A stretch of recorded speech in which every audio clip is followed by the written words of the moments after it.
अगर धन वितत्वों की कमी भी होती है तो वहाँ पर भी क्या होता है, आपसीकरण होता है। जैसे 2KBr प्लस H2O2, तो यहाँ पर हो जाएगा आपका Br2 प्लस 2KOS। तो ऐसी स्थिति में आपको यहाँ से धन वितत्व की कमी हो रही है, या 2KBr plus H2O plus O3, इसमें भी आपका Br2 प्लस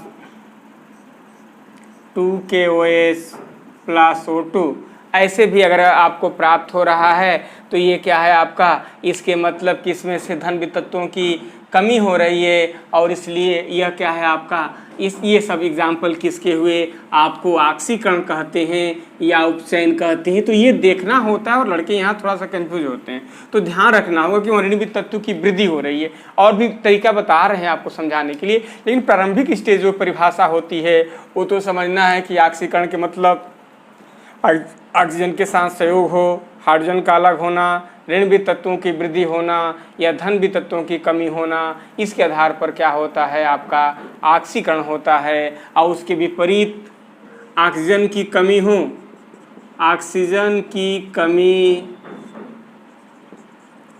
हाइड्रोजन की वृद्धि, ऋण विद्युत तत्वों की कमी और धन विद्युत तत्वों की वृद्धि, अब जस्ट विपरीत हो जाएगा तो उसी को आपका अपचयन कह देते हैं। अपचयन, तो अपचयन में क्या होता है, ऑक्सीजन की कमी होती है, यानी ऑक्सीजन वहाँ से अलग हो जाए, जैसे CuO है आपका और ये 2Cu प्लस O2, यहाँ से ऑक्सीजन अलग हो रहा है, तो जहाँ से ऑक्सीजन का अलगाव होता है वो क्या होता है, आप अपचयन होगा, ठीक ना। उसी प्रकार जैसे H2 प्लस I2 2HI, यहाँ हाइड्रोजन की वृद्धि हो रही है, तो जब हाइड्रोजन ऑक्सीजन की या तो कमी हो या हाइड्रोजन की वृद्धि हो तो उसे क्या कह सकते हैं, आपको ऑक्सीजन होगी। उसी प्रकार आपका N2 प्लस 3H2 2NH3, तो यहाँ पे भी क्या दे रहे हैं कि हाइड्रोजन वृद्धि हो रहा है तो हाइड्रोजन की वृद्धि होगा। उसी प्रकार आपको 2PbO 2Pb प्लस O2, तो ऐसे ऑक्सीजन का अलगाव हो, या इसमें और इससे भी दिखा सकते हैं 2PbO प्लस C, तो क्या हो जाएगा 2Pb प्लस CO2। तो ऐसे करके भी, तो ये आपको इसमें भी ऑक्सीजन इस परिस्थिति में भी अलग हो रहा है, तो ऑक्सीजन अलगाव हो, हाइड्रोजन की वृद्धि हो या ऋण वितत्वों की कमी हो, 2FeCl3 प्लस H2S, यहाँ पर आपका 2FeCl2 plus 2HCl plus sulphur अलग हो जाता है, तो यहाँ पर भी ऋण वितत्वों की कमी हो रही है। उसी प्रकार आपको Fe2SO4 का होल थ्राइस plus H2S 2FeSO4 plus H2SO4 plus sulphur अलग हो जाता है। तो ऐसे करके जहाँ ऋण वितत्व यहाँ से घट रहा है तो ऋण वितत्वों की कमी होती है, वहाँ पर भी क्या होता है, अपचयन होता है। या धन, जैसे आपका HgCl2 प्लस SnCl2, तो हो जाता है Hg2Cl2 प्लस SnCl4। यहाँ पर देख रहे हैं कि यहाँ पर एक आपका मरकरी का प्रमाण था, यहाँ 2 हो गया है, इसके मतलब यहाँ क्या हो रहा है, धन वितत्वों की वृद्धि हो रही है। तो जब भी धन वितत्वों की वृद्धि होती है तो वहाँ पर भी क्या होता है, आपको धन वितत्वों की वृद्धि होगी, तो वहाँ पर भी जन की कमी हो। तो उसी प्रकार आपको इसको भी लिख सकते हैं कि Br2 प्लस 2NaBr, तो यहाँ पर भी यहाँ से धन वितत्व आ रहा है, तो इस तरह से आपको ऑक्सीकरण और अपचयन की ये सामान्य परिभाषा दिए, ठीक ना। लेकिन ऐसे जब भी देखिए, जैसे देख रहे थे अलग होंगे तब तो वहाँ पर उपचयन होगा या ऑक्सीकरण होगा, और जब इलेक्ट्रॉन जुड़ जाएंगे, इलेक्ट्रॉन और मिलेंगे, तो वहाँ क्या होगा, आपका अपचयन होगा। यहाँ +3 था, इसकी मतलब एक इलेक्ट्रॉन आ करके तभी तो +2 हुआ है।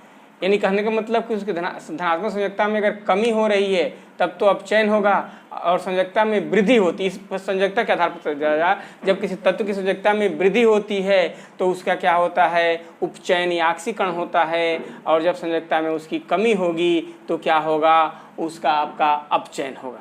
एक तो ये समझिएगा। दूसरी तरह से अगर इलेक्ट्रॉन वहाँ से निकल रहे हैं तो इलेक्ट्रॉन के निकलने पर वहाँ उपचयन या ऑक्सीकरण होता है, और जब इलेक्ट्रॉन जो होते हैं आपको गेन होते हैं, इलेक्ट्रॉन जुड़ते हैं, तब वहाँ क्या होता है, अपचयन होता है। तो इलेक्ट्रॉन के आधार पर भी आप समझेंगे कि इलेक्ट्रॉन की क्या हो रही है, इलेक्ट्रॉन अगर अलग हो रहा है, इलेक्ट्रॉन निकल रहा है, तब तो क्या होगा, वहाँ इलेक्ट्रॉन निकलेगा तो उपचयन होगा, और इलेक्ट्रॉन जब जुड़ेगा तो वहाँ क्या होगा, आपका अपचयन होगा। अब एक चीज़ और भी समझना है, अपचायक क्या होता है और उपचायक क्या होता है, यानी ऑक्सीकारक क्या होता है, ये विशेष तरह से। तो देखिए, जो पदार्थ दूसरे पदार्थ का ऑक्सीकरण कराता है वह ऑक्सीकारक होता है, माने स्वयं का उसका अपचयन होता है। एक ही चीज़ याद रखिएगा, लेकिन समान तरह से यह है कि जो दूसरे पदार्थ का ऑक्सीकरण करा रहा है, तो ये जो दूसरे का ऑक्सीकरण कराएगा, जाहिर सी बात है कि उसका अपचयन होगा। तो जो दूसरे का ऑक्सीकरण कराता है वही आपको क्या कहलाता है, ऑक्सीकारक कहलाता है। जैसे आप क्या देखें कि ऑक्सीजन क्या होता है, दूसरे का ऑक्सीकरण कराता है, उसी प्रकार ओजोन भी है, H2O2 भी है, SO2 भी है। तो ये पदार्थ आपका इसी प्रकार KMnO4 है, K2Cr2O7 है, ठीक है। तो ये सब पदार्थ क्या हैं, ये पदार्थ दूसरे पदार्थ का ऑक्सीकरण कराते हैं। तो जो दूसरे पदार्थ का ऑक्सीकरण कराता है वो क्या होता है, आपको ऑक्सीकारक कहलाता है। उसमें से आप ये देखेंगे कुछ एग्जाम्पल इसमें ऐसे भी लिखे हैं जो ऑक्सीकारक और अपचायक दोनों का कार्य करते हैं। जैसे यह अगर एग्जाम्पल मैंने लिख दिया है ओजोन का, SO2 का, H2O2 का, तो यह दोनों कार्य करा देते हैं। कभी ऑक्सीकारक का भी कार्य करते हैं और कभी क्या होते हैं, अपचायक का भी कार्य करते हैं, ठीक ना। तो ये जो दोनों का कार्य करते हैं उसी को क्या कहते हैं आपका, वो आपको अब कभी ऑक्सीकारक कभी अपचायक दोनों का कार्य कर सकते हैं।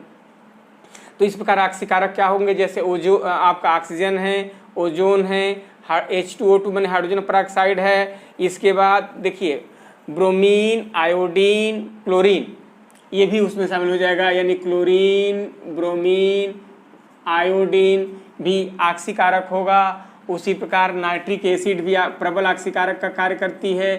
तो आपको chlorine, bromine, iodine, nitric acid, ozone, H2O2, SO2, KMnO4, K2Cr2O7, O2, ये सब किसके एग्जाम्पल हैं, ऑक्सीकारक के एग्जाम्पल हैं। इसको याद रखिएगा कि ये सब पदार्थ क्या होते हैं, आपको ऑक्सीकारक के कार्य करते हैं, ठीक ना।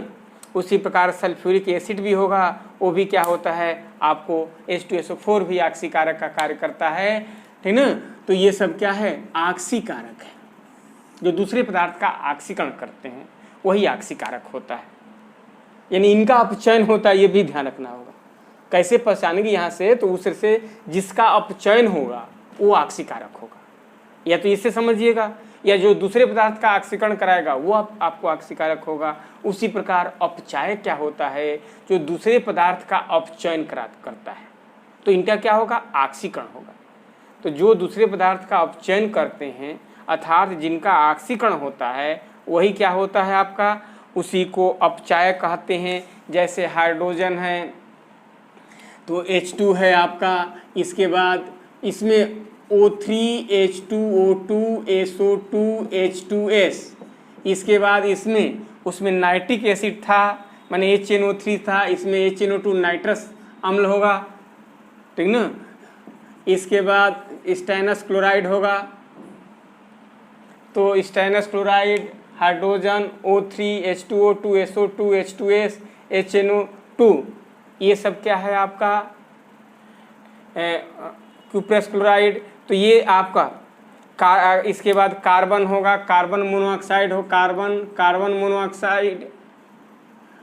ये सब क्या है आपको ये अपचायक का कार्य करते हैं, यानी carbon monoxide, stainless chloride, hydrogen peroxide, hydrogen sulphide, nitrous अम्ल, ओजोन, ये सब आपको अपचायक का कार्य करते हैं। तो आपने ये समझा कि आक्सीकार कि यदि किसी पदार्थ यानी अगर धातु है तो अगर धातु की संयोजकता में वृद्धि होती है तब कह सकते हैं कि उसका क्या हो रहा है, आपका ऑक्सीकरण हो रहा है।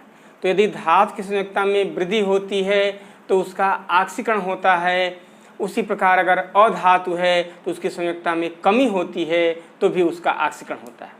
यानी धनायन या धातु संयोजकता में वृद्धि होती है, ऋणायन या अधातु संयोजकता में क्या होती है, कमी होती है। किसमें? आपको उपचयन में। तो उपचयन में धनायनों या धातु संयोजकता में वृद्धि होती है अथवा ऋणायनों या अधातु संयोजकता में क्या होती है, कमी होती है आपका। उसी प्रकार जो अपचयन होता है तो अपचयन में धातु की संयोजकता में कमी होती है, धातु या धनायन की संयोजकता में कमी होगी और अधातु या ऋणायन की संयोजकता में आपको वृद्धि होगी। तब क्या होगा, वहाँ पर आपका अपचयन होता है। अब जहाँ पर कोई धातु या परमाणु आयन इलेक्ट्रॉन को त्यागता है तो वहाँ पर आपका उपचयन होता है, और जहाँ पर इलेक्ट्रॉन ग्रहण करता है वहाँ पर क्या होता है, अपचयन होता है। तो अपचयन की अभिक्रिया में कोई परमाणु आयन या अणु इलेक्ट्रॉन को ग्रहण करता है, ध्यान रखना होगा। और ऑक्सीकरण में क्या होता है, तो ऑक्सीकरण में इलेक्ट्रॉन को वह त्यागता है, ठीक ना। तो इलेक्ट्रॉनिक सिद्धांत के आधार पर क्या कह सकते हैं कि जब संयोजकता आपका कोई भी पदार्थ इलेक्ट्रॉन ग्रहण करके कम संयोजकता की स्थिति में आ जाता है तो वही ऑक्सीकारक है। माने जो इलेक्ट्रॉन ग्रहण कर ले और ग्रहण करके उस संयोजकता कम हो रही है तो क्या हो रहा है, इलेक्ट्रॉन जो ग्रहण कर रहा है तो वो आपका क्या हो जाएगा, वही आपको ऑक्सीकारक या उपचाय कहलाएगा।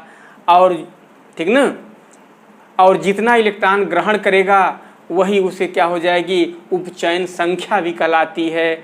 और दूसरा होगा कि जो इलेक्ट्रॉन त्याग देता है और इलेक्ट्रॉन को त्यागने की प्रवृत्ति रखता है तो वही क्या होगा, आपका अपचायक होगा।